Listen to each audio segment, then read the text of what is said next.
O despertar necessário. Uma defesa profunda do Red Pill autodesenvolvimentista. Em uma época dominada por narrativas confortáveis, ilusões digitais, vitimismo institucionalizado e expectativas irreais sobre relacionamentos, sucesso e felicidade, surge um movimento que incomoda exatamente por sua honestidade brutal, o Red Pill autodesenvolvimentista. Este texto é uma análise jornalística extensa, detalhada e sem rodeios. Ele examina as origens, as evidências, os pilares, as críticas mais comuns, os resultados reais e o impacto cultural desse movimento. O objetivo é mostrar por que o Red Pill autodesenvolvimentista não é apenas relevante, mas necessário para muitos homens na sociedade atual. Prepare-se para um conteúdo denso, que quando lido em voz alta, em ritmo natural, com pausas e ênfase, dura aproximadamente 50 minutos. Vamos começar pelas origens. O conceito de Red Pill, ou pílula vermelha, veio do filme The Matrix, de 1999. Nele, o personagem Neo tem duas escolhas. A pílula azul, que permite continuar vivendo dentro de uma simulação agradável, mas falsa, ou a pílula vermelha, que revela a realidade crua, desconfortável e verdadeira. Aplicado à vida moderna, o Red Pill significa rejeitar as narrativas romantizadas que a sociedade vende sobre amor, igualdade de resultados, alma gêmea e sucesso sem esforço. O Red Pill autodesenvolvimentista vai muito além da simples crítica aos relacionamentos. Ele une dois elementos poderosos: o realismo duro sobre as dinâmicas entre homens e mulheres, com um compromisso obsessivo pelo autodesenvolvimento pessoal. Isso inclui melhorar o corpo, fortalecer a mente, construir finanças sólidas, desenvolver disciplina, aprimorar habilidades sociais e encontrar um propósito maior na vida. Importante destacar desde já: este movimento não se trata de misoginia ou ódio contra mulheres, como muitos críticos apressados tentam rotular. Trata-se de enxergar o mundo como ele realmente funciona, baseado em biologia, psicologia e incentivos sociais observáveis, e não como ideólogos, mídia mainstream, universidades e terapeutas bem-intencionados gostariam que fosse. Trata-se de parar de ser vítima das circunstâncias e começar a construir ativamente o próprio destino. Agora, vamos falar sobre a crise masculina silenciosa, que quase ninguém discute com total honestidade. Os números são alarmantes. Homens representam cerca de 75 a 80% dos suicídios no mundo ocidental. Eles formam a grande maioria das pessoas em situação de rua, dos viciados em drogas pesadas e da população carcerária. Em muitos países, as mulheres já superam os homens nas matrículas universitárias, em proporções de 60 a 40 ou até mais. As taxas de depressão, ansiedade e solidão entre homens jovens explodiram nas últimas 2 décadas. O uso crônico de pornografia, o vício em videogames e redes sociais criaram uma geração de homens desmotivados, sem propósito claro, e com níveis de testosterona em queda. Enquanto isso, a cultura dominante oferece soluções superficiais, como: seja mais vulnerável, a masculinidade é tóxica, expresse todas as suas emoções, e o patriarcado é o culpado por tudo. O Red Pill autodesenvolvimentista dá uma resposta completamente diferente e muito mais prática. Pare de culpar o sistema externo o tempo todo e comece a transformar o seu mundo interno com ações concretas. Quais são os pilares fundamentais dessa filosofia? O primeiro é a responsabilidade radical. Você não controla tudo o que acontece na vida, mas você controla 100% da sua reação aos eventos. Perdeu o emprego? Use isso como combustível para aprender uma habilidade de alto valor de mercado. Foi rejeitado romanticamente? Em vez de se vitimizar, melhore seu físico, seu status social e seu controle emocional. O Red Pill ensina que o vitimismo é a prisão moderna mais perigosa. Aceitar total responsabilidade é o caminho para a verdadeira liberdade pessoal. O segundo pilar é o realismo sobre dinâmicas sexuais e relacionamentos. Estudos de psicologia evolutiva, conduzidos por pesquisadores como David Buss, Jeffrey Miller e outros, mostram de forma consistente que as mulheres, em média, tendem a ser hipergâmicas. Elas se sentem mais atraídas por homens que demonstram maior status, recursos, força física, confiança comportamental e inteligência social. Ignorar essa realidade gera frustração eterna, o famoso síndrome do cara legal, e relacionamentos desequilibrados onde o homem dá tudo e recebe pouco respeito. Aceitar essa dinâmica permite que o homem foque em elevar seu próprio valor de mercado, em vez de reclamar da injustiça. O terceiro pilar é a disciplina física como base de tudo. O Red Pill autodesenvolvimentista trata o treino com obsessão saudável. Reduzir a gordura corporal para abaixo de 15%, aumentar a força no deadlift, correr, praticar artes marciais ou qualquer esporte que construa resiliência. A academia não é vaidade masculina. Ela é o alicerce da confiança, da presença social e da saúde mental. Um corpo forte naturalmente suporta uma mente mais resiliente e níveis hormonais mais equilibrados.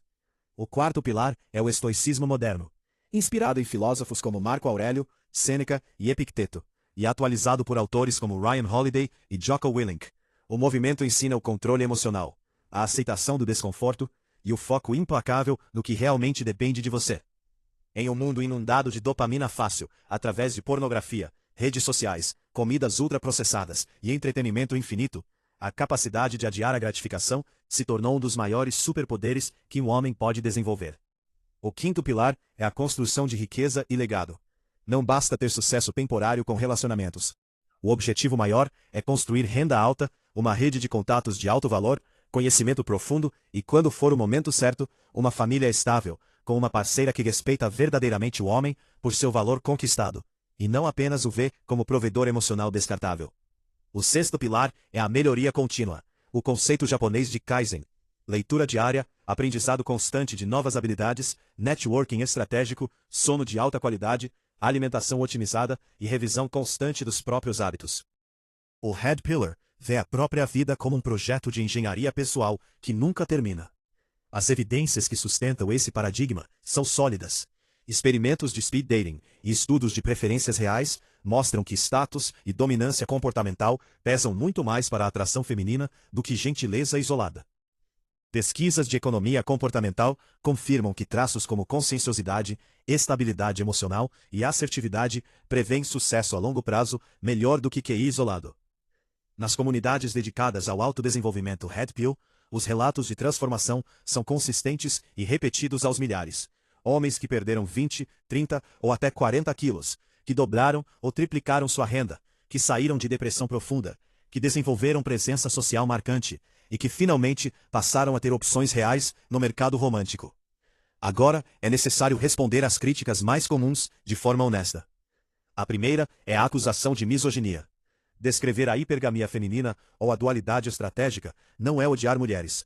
É simplesmente reconhecer padrões biológicos e psicológicos observáveis. Muitos homens dentro do Red Pill mantêm relacionamentos saudáveis, estáveis e respeitosos com mulheres de alto valor que admiram e respeitam homens fortes e responsáveis. A segunda crítica é que o movimento é tóxico. Mas o que realmente é tóxico? Criar uma geração de homens fracos, emocionalmente dependentes, sem propósito e cheios de ressentimento, enquanto o mundo real continua exigindo força, competência e resiliência. A verdadeira toxicidade, muitas vezes, está na ausência de bons modelos masculinos na sociedade atual. Outra crítica comum é que promove extremismo e ódio. Como todo movimento grande, existem vozes extremas nas margens. No entanto, o núcleo autodesenvolvimentista, foca em si mesmo, melhore todos os dias, torne-se antifrágil, é profundamente construtivo. Basta comparar os resultados práticos com algumas correntes acadêmicas que redefinem masculinidade de formas que frequentemente geram paralisia e mais ressentimento. Também ouvimos que o Red Pill ignora o suposto privilégio masculino. Homens dominam tanto o topo quanto o fundo da pirâmide. Mais bilionários, sim, mas também muito mais suicidas, mais sem teto, mais mortos em acidentes de trabalho, mais presos. O privilégio, quando existe, está concentrado em uma pequena minoria. Para o homem médio ocidental hoje, a vida é uma competição feroz, em um ambiente cultural cada vez mais hostil à masculinidade tradicional. Vamos falar de histórias reais de transformação. Lucas, de 27 anos, conta que era o clássico amigo que ouvia desabafos de garotas que namoravam homens problemáticos.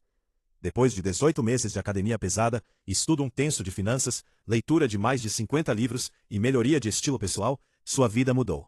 Hoje ele tem um relacionamento equilibrado e uma carreira em forte ascensão. Roberto, de 35 anos, passou por um divórcio destruidor, no qual perdeu casa, dinheiro e autoestima. Entrou no Red Pill e reconstruiu tudo: o corpo, um negócio digital próprio e sua estabilidade emocional. Hoje é um pai presente e financeiramente seguro. Mateus, de 22 anos, vivia preso em pornografia e jogos. Adotou uma disciplina quase militar. Hoje compete em powerlifting, estuda programação e afirma ter recuperado completamente o controle da própria vida. Histórias como essas se repetem diariamente em comunidades e grupos dedicados ao tema. Olhando o contexto cultural mais amplo, o Red Pill surge exatamente como resposta à erosão das instituições tradicionais. Famílias nucleares enfraquecidas, igrejas esvaziadas e uma educação que muitas vezes prioriza a ideologia sobre competência prática. Enquanto universidades ensinam desconstrução e teoria crítica, jovens homens buscam em canais, fóruns e comunidades online aquilo que realmente produz resultados: ação consistente, mensuração de progresso e verdades incômodas. O movimento levanta uma pergunta desconfortável para a sociedade. É possível sustentar uma cultura que demoniza traços masculinos clássicos, como competitividade, estoicismo e espírito de proteção, ao mesmo tempo em que depende desses mesmos traços para construir infraestrutura, garantir segurança, gerar inovação tecnológica e defender o território? Em conclusão, escolher o Red Pill autodesenvolvimentista não é o caminho fácil. Exige encarar verdades dolorosas sobre si mesmo, sobre o funcionamento real do mercado sexual, sobre incentivos sociais distorcidos e sobre a natureza humana imperfeita. Exige suor literal, disciplina diária, fracassos públicos, noites dedicadas ao estudo e manhãs de treino quando ninguém está assistindo. Mas as recompensas são profundas. Confiança genuína que não depende de validação externa. Opções reais, tanto na vida amorosa quanto profissional. Paz mental conquistada através do esforço. Orgulho autêntico de ter construído algo duradouro e a poderosa sensação de estar finalmente alinhado com a realidade. Em um mundo que vende vitimismo como virtude, conforto como direito e igualdade de resultados como obrigação moral, o Red Pill autodesenvolvimentista revive uma verdade ancestral muito simples. O homem forte não é aquele que o sistema protege. É aquele que o sistema não consegue dobrar. O despertar não é ódio, é maturidade. Não é guerra contra as mulheres, é paz com a realidade como ela é. Não é retrocesso, é evolução pessoal radical. Está na hora de engolir a pílula vermelha e começar hoje mesmo a construir a melhor versão de si mesmo.